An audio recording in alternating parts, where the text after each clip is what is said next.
Hey guys, Nick here and welcome back to another video. Alright, so let me tell you something, guys. So one day I was just I built a automatic farm, and I think to myself that wouldn't it be great if I could have built a gigantic factory? So this is just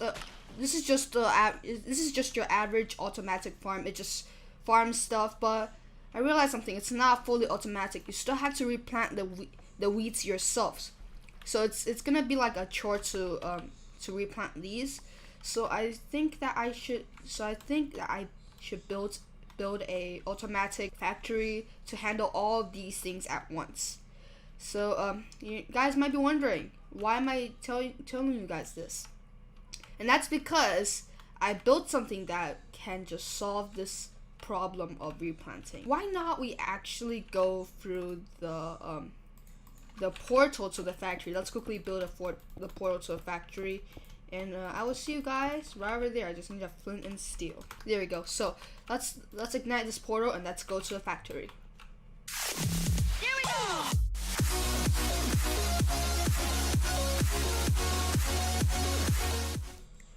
Alright guys, so we're here at the factory. Seems pretty big. So we should probably take a good tour of this, because you can get this factory if this video gets only 3 likes. So if you can get the world download for this factory if we reach 3 likes. So it's really nice. So you should probably get a quick look at it. I don't think it's gonna be a quick look because this factory is pretty big.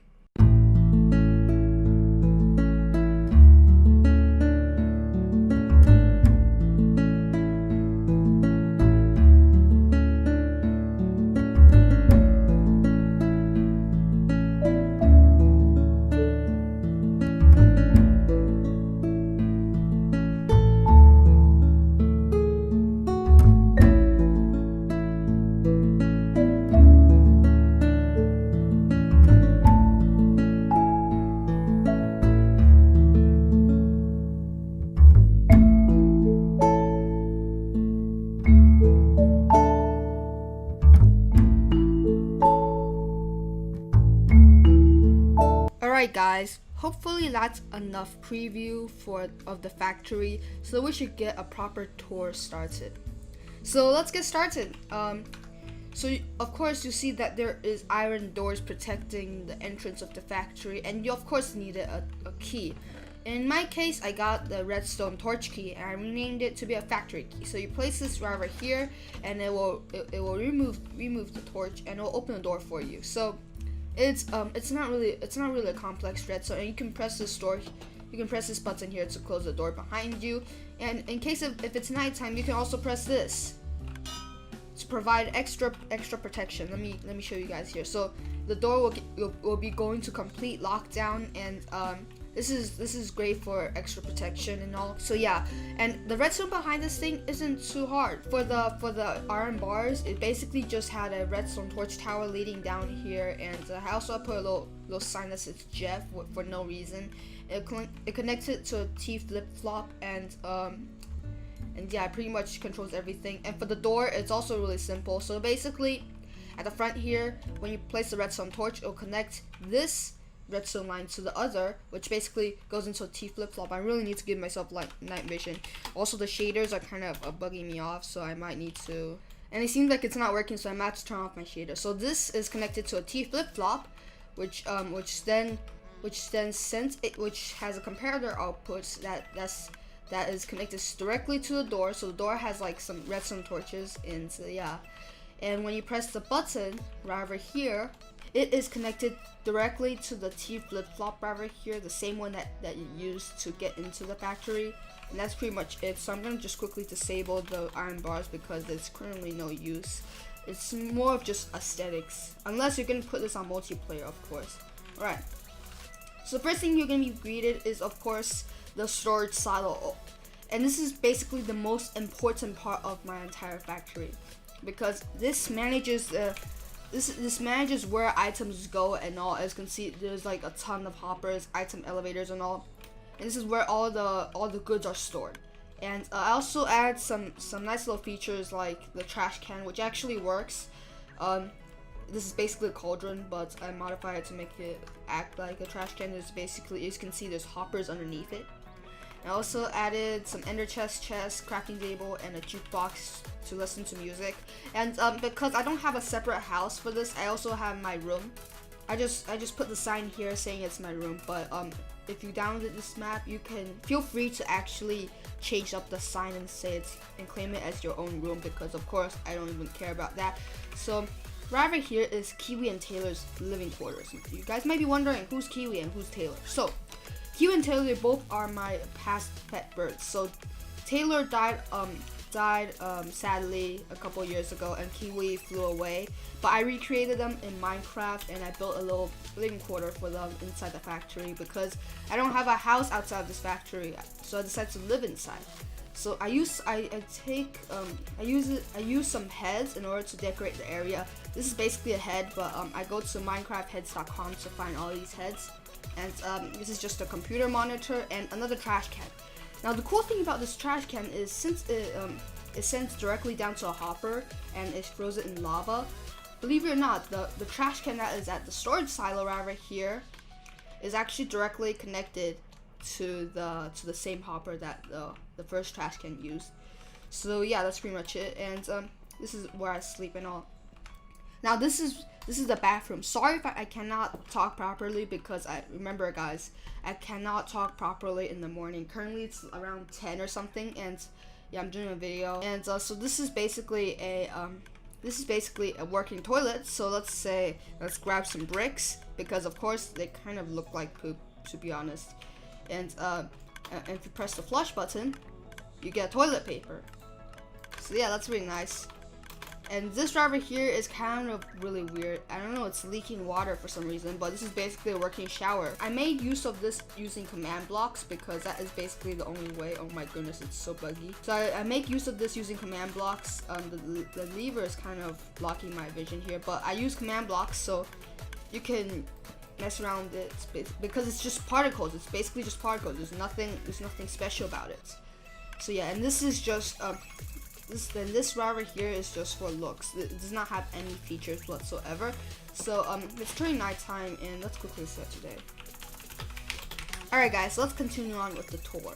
So if you walk up this nice little staircase right over here, you'll be greeted by the furnace room.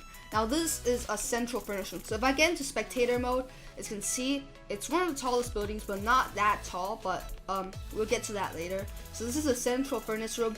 All of the raw goods, like all the raw meat and all the raw food, they will be all sent here and they will be cooked. They will be cooked by the super smelter. So they'll divide the load for 9 furnaces to smelt at once, so it makes the process a lot faster, and it smelts things super fast. I mean, it's a super smelter after all. And one cool feature about this is that there is a bunch of chests filled with coal blocks, because they are a really nice source of fuel for furnaces. Don't know if you know that. Currently the furnace is inactive. As you can see, the minecart is not even moving, so if I flick this lever right over here, it'll send the minecart flying. And you might notice something. There's smoke coming out of that place, and I said that don't worry, I know there's a leakage. I can't fix that leakage, unfortunately, because that's where a comparator goes.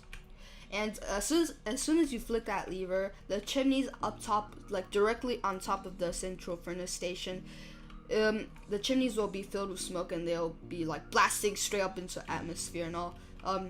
Yeah, it's pretty cool. I think it's pretty cool.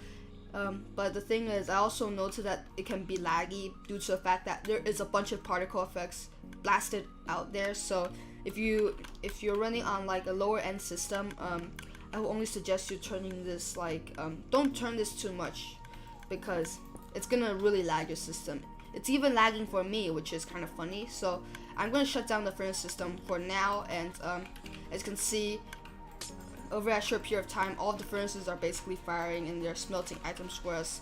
So we should probably go to the resource module 1. We'll go to resource module 2, which is a lot bigger, but we'll first go to number 1. This particular farm out here, this is my first ever farm. It's in this entire factory. It's the wheat farm, and all the stuff will be collected in this chest. Originally I had this chest only, but after I built that storage silo, this chest is no longer needed. It's just, I don't know, I should remove it sometime soon, but the villagers will actually harvest the wheat and they will basically replant them. But in my case right here, these villagers are getting really lazy. I don't know why they're not farming though, so that is a bit of an issue. You can press this button to reset all farms, which basically kills off the villagers and respawns another one. And so yeah, this potato farm in particular is a little bit more advanced than the rest. So it's automatically sent to the furnace room for cooking. So if we go to spectator mode over here, you can see there's a hopper directing the items in this chest far away from it, and it will be sent directly to the furnace room. This is a 5-block item elevator. No, I think it's a 4-block item elevator. It'll be sent to here where it will be smelted evenly across all 9 furnaces. Yeah, and after the things are smelted here, as you can see, there are some stuff here. We'll go to that later, but first we need to go to the resource module number 2. Sorry if this is a little bit rushy, but I'm really sorry about that. Once you enter resource module 2, this is the biggest resource module I ever had in this factory. In fact, it's the biggest. So right over here you can see it's the Melon Farm, automatically sent to a storage silo. So so I divided all these melon farms into chutes. So there's 4 chutes right in here, and each chute has 2 melon farms. So it's really cool. It only farms like, it's not that quick, but it produces a ton of melons. And as you can see, this one is glitching out. Oh my goodness, I think it disappeared. Oh man. Now next one right over here is the pumpkin farm, which seems really obvious because I built the melon farm like right before I built this. So I built the pumpkin farm, which basically takes advantages of this, because normally you guys know that if you just wire the redstone from an observer directly to the pistons, it's basically gonna create like a huge burnout clock and basically break the entire system. So I have to work out some repeaters in order to get that thing working. And believe it or not, there's actually 2 layers of this stuff, because I think that 1 layer is just too little, so I built another layer. And yeah, before I built all of these stuff, this is the tallest farm.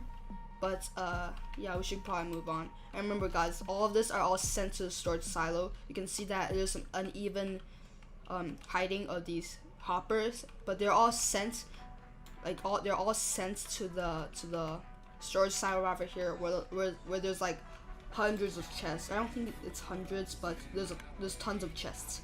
Now this particular farm I forgot to label here, but it's really self-explanatory. It's basically just a sugarcane farm. In fact, this sugarcane farm is really efficient. It produces like hundreds of sugarcanes, even though despite it being like only 1 single layer, sugarcanes, they grow really fast, so it's really efficient.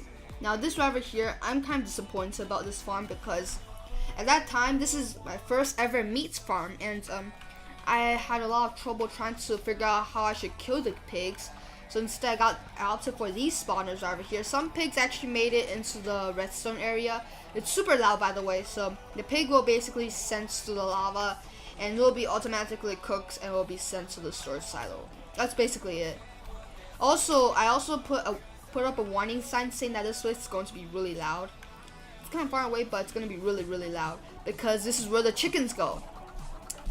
So hopefully I can talk over these chicken sounds, but the first thing we got right over here is the chicken farm. It's automatically cooked and sent to storage silo. So this is kind of an old process. So you got like hundreds of chickens. I don't know how much that is. I think it's about 400 or something chickens, and they will all lay their eggs. The eggs will be collected by the hoppers right beneath them, and they'll be sent into these dispensers where they will be they'll be shot out into the second chamber, where the little chickens will live before they grow up into lava. And when they do so, their cooked chicken will be collected right beneath them, and it will be sent to the storage silo for storage, of course.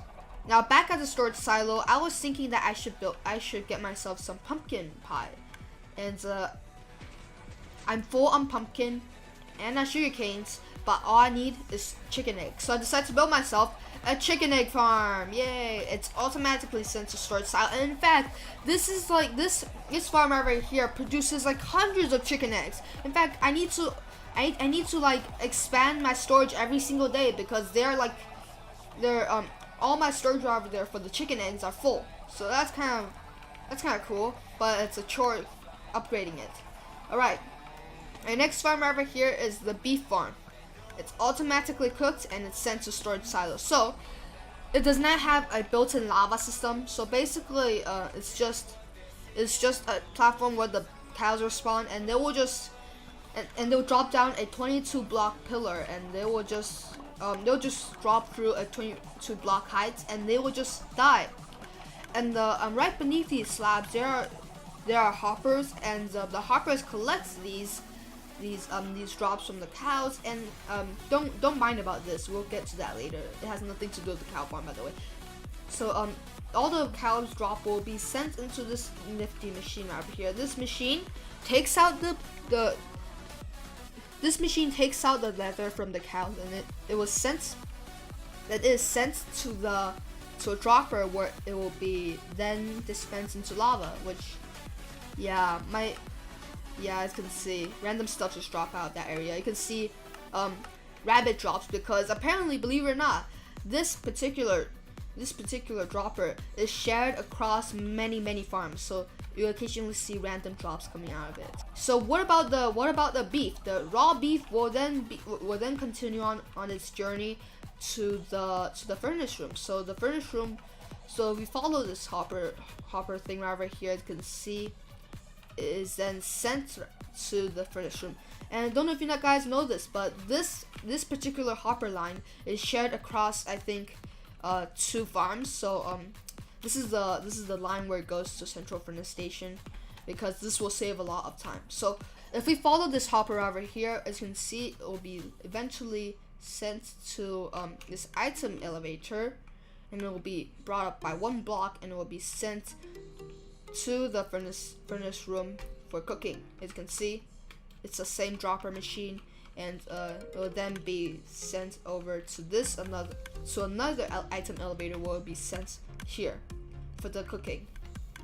And so in order to separate the beef from other food, I built a item filter where it will only take steak from this hopper line to its own chest at the storage silo. So it's kind of like a little bit of a complex assembly line right over here. So it's pretty cool. Hopefully guys understand what I'm talking about. So our next farm right here is the Mutton Farm.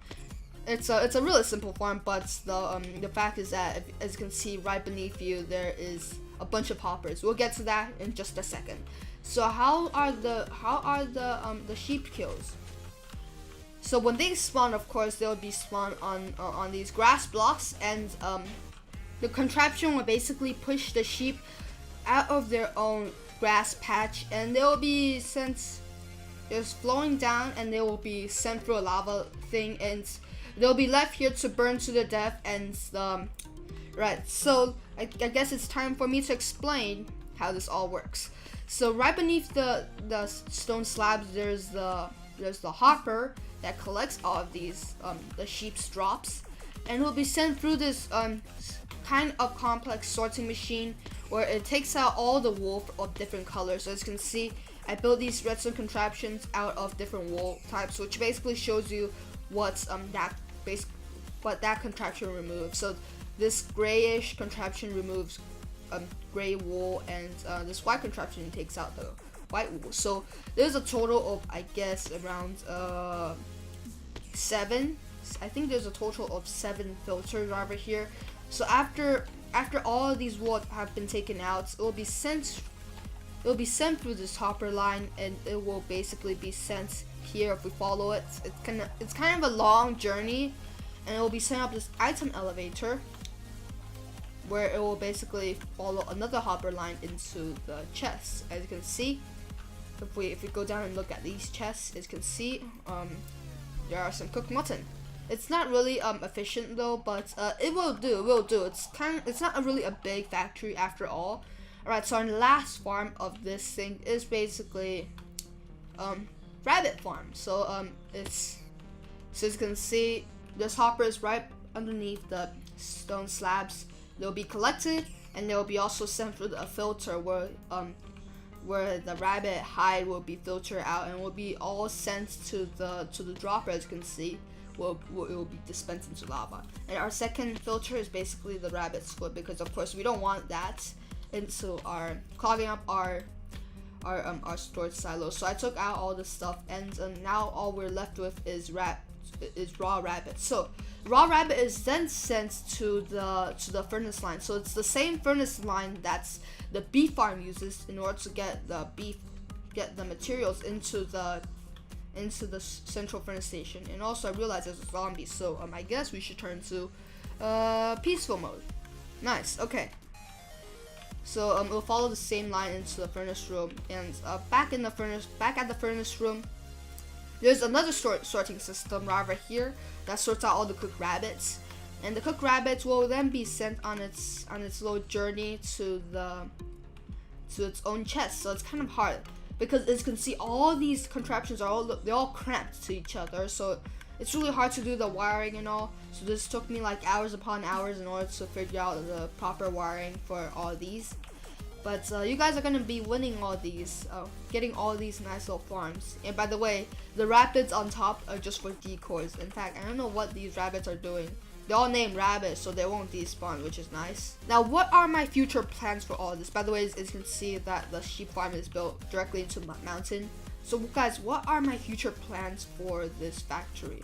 So what I'm planning here is that I wanted to build more factories, like a potion factory to this side, another stuff factory to that side. I want to build a huge factory cluster. So of course guys, I'll be releasing like some update videos of my factory and all, so you guys can download it for yourself and just play around with all the stuff in it, because feel free guys. Sorry if this video is a little bit too long or too short for you guys.